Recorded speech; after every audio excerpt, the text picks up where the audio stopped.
President Trump's special envoy to Ukraine met with Ukrainian President Volodymyr Zelensky in Kyiv today, but the White House isn't making any new commitments to remain on Ukraine's side as it seeks an end to the war.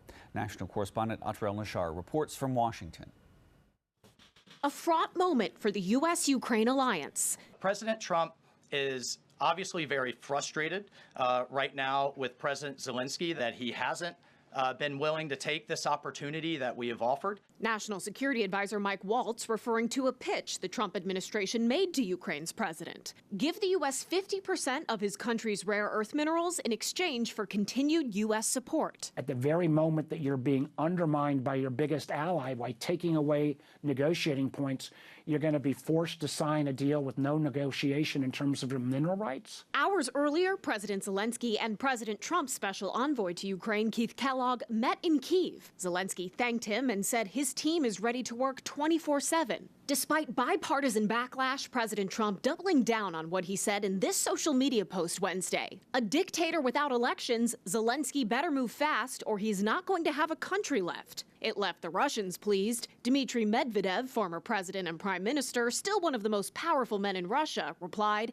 "If you'd told me just 3 months ago that these were the words of the U.S. president, I would have laughed out loud." It's time for elections. Haven't had an election in a long time. It's wonderful to say, we can't have an election, but it's time for elections. In spring 2024, Ukrainian elections were postponed to maintain martial law. A poll by the Kyiv International Institute of Sociology at the time found only 15% thought elections should have proceeded. Many feared a power vacuum would make Ukraine even more vulnerable. Republican Congressman Don Bacon says he thinks what President Trump said is wrong and a shame. The president needs a do-over day and start again. He took a bad turn. Zelensky was rightfully elected. He is under martial law, and they have under their constitution that they can postpone their elections while under martial law. European leaders hoping to bring the United States back in line with the rest of NATO. Both the president of France and the UK's prime minister will travel here to meet with President Trump next week. In Washington, I'm Atrel Nashar.